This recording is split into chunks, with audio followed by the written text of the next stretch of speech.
Liverpool and England international goalie David James. David, thank you so much for joining us. I know you're going to have an opinion on United's latest recruit, who's now the joint fourth most expensive signing in Premier League history. What does the young Brazilian bring to Erik ten Hag's new look Man United? Hi, Patrick. Thanks for having me on. Well, actually, what a signing. I mean, 22 years old, as you said there.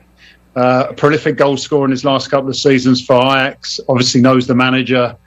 And I think for Ten Hag, what he's doing is bringing in someone who he's going to trust to get the goals. Who's going to take, whose place he's going to take will be interesting to see. But definitely a statement of intent from Manchester United.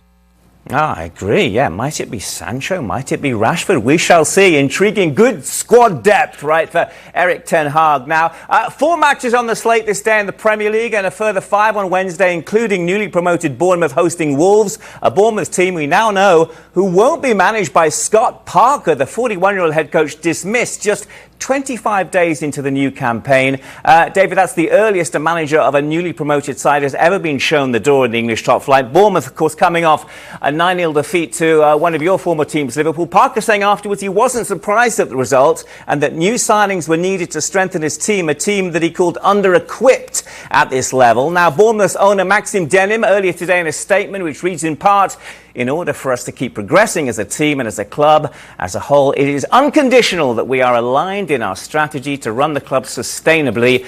We must also show belief in and respect for one another. That is the approach that has brought this club so much success in recent history, and one that we will not veer from now. Interesting stuff, isn't it? Scott Parker, a terrific young manager, very highly regarded. You know him personally. He led the Cherries to the Premier League. Speaking out after that heavy loss to Liverpool, frank and honest, wasn't he? Maybe too honest. They've got rid of him after just 4 matches of a new season. What do you make of it all, David?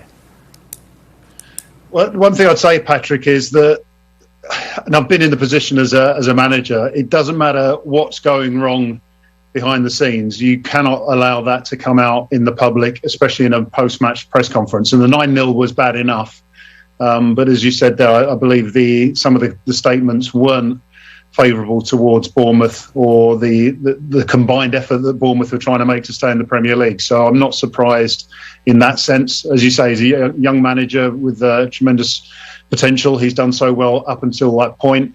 But the club are bigger than the individual. And if Bournemouth feel, as they have done in their acting, that they need people to be more in line, then it leaves the door open for people like myself looking for management jobs. Not that I'm putting my CV in right now.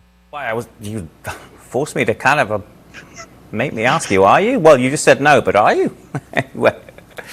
No, I tell you what, Patrick, I'm happy. I mean, I would love to go. Bournemouth was one of my former clubs, so I'd love to be involved. But they need the experience, and I'm sure they'll get the right person to give them the best chance of staying up. There you go. Throwing your hat into the ring. All right, his last game in charge, as it turned out, David, against your beloved Liverpool. They host Newcastle Wednesday. Liverpool, you know Liverpool, a club inside out. What do you make of their start to the new season, though? And how much are they missing a certain Sadio Mane? Oh, Patrick, why have you said that? The start hasn't been great. I mean, the 9-0, of course, was exceptional. It was a record-equaling scoreline. But too many injuries. And, someone at the football club, if not a group of people at the football club, need to ask the question how so many muscle injuries have occurred in such a short period of time. And that has, excuse the pun, but hamstrung them in those opening games. So, Mane would be missed, but it was more about the players that were available or should have been available that weren't. So going into the Newcastle game, you're looking at Newcastle, and I think what Eddie Howe's done there has been fantastic. Obviously they lost on the weekend, but it was a close run thing with again slightly injury hit team. But I think the game against Liverpool, the likes of Sam Maximan will be definitely up for it, and if they show any of the kind of form they had against Man City, then we'll be in for potentially, Patrick, dare I say, a 4-3. For 4-3. I remember that game, as you well do too. I've got to move on, though. Arsenal have started very well, haven't they, with 4 wins from 4. They have Villa at home, too, on Wednesday. Can the Gunners be genuine title contenders?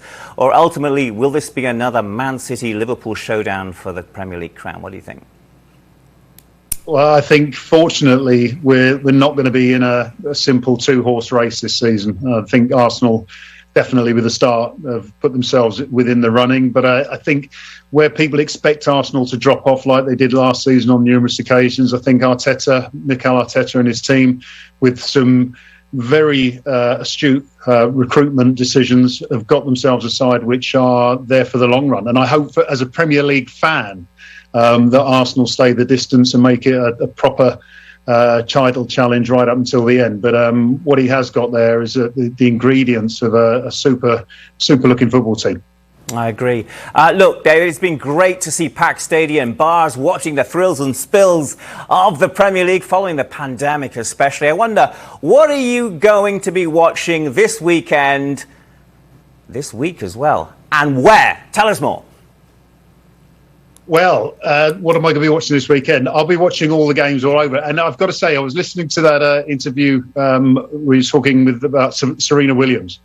And through Greene King and their IPA, the funding from the IPA, the Initiative for Grassroots Clubs, I hope to be at a grassroots club where I can watch Premier League football, whatever football's on the telly, simply because we need our grassroots clubs, especially here in England. And the reason I mentioned Serena Williams is, having watched the movie, her tennis career essentially started at a grassroots club, and a lot of work from the father. So, I'm kind of hoping to be in that environment where I can socialise with my friends, watch the best sport available, and just enjoy it. Yeah, spot on, and great analogy there with Serena, father Richard as well, the impact on her career, King Richard as well. Thank you so much for your time, David James. Always a pleasure. Come back on again, won't you? Patrick, thanks very much. Can I just mention Monty? I know he's listening, so hi, Monty. Monty, if you heard that, which I'm sure you did, I'm sure he reciprocates, David. Monty Patterson, thank you so much, David James. Much appreciated. Well, as David was just rightly saying, Serena Williams, the headline act so far at the US Open. Other important